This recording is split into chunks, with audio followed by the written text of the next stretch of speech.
un noviecito.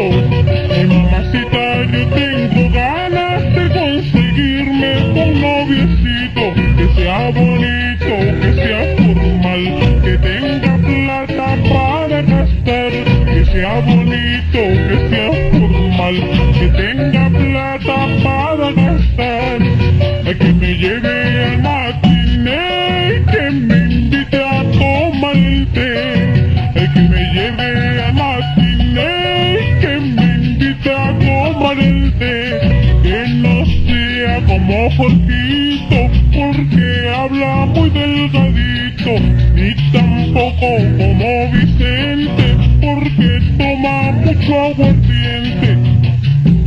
Ay, negrita, quiéreme, ay, negrita, quiéreme, ay, negrita, quiéreme, que yo me muero por tu querer. ¿De qué me sirve que tú me quieras y que te mueras por mi querer, si no he podido encontrar a un hombre que me comprenda? ¿Y qué voy a hacer? Ay, negrita, quiéreme, ay, negrita, quiéreme, ay, negrita, quiéreme, que yo me muero por tu querer.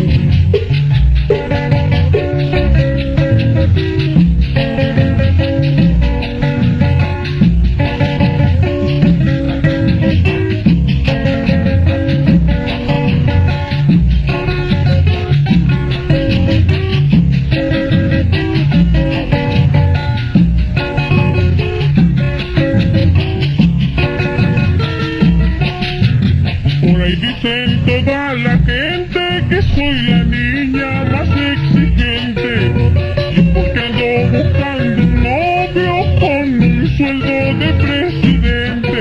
Yo no lo busco con 1 millón, pero sí que tenga chequera, 4 fincas, 20 casas y una buena vaca lechera, que no sea como Eugenio, porque vive de muy mal genio, ni tampoco como Alvarado, porque ese hombre es muy descarado, que no sea como Jacobo, porque suerte y parece un bobo, ni tampoco como Gustavo, porque nunca tiene un centavo.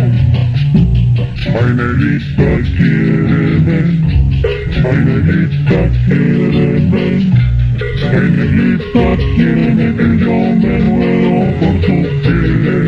¿De qué me sirve que tú me quieras y que te mueras por mi querer, si no he podido encontrar a un hombre que me comprenda? ¿Y qué voy a hacer? Ay, negrita, quiéreme,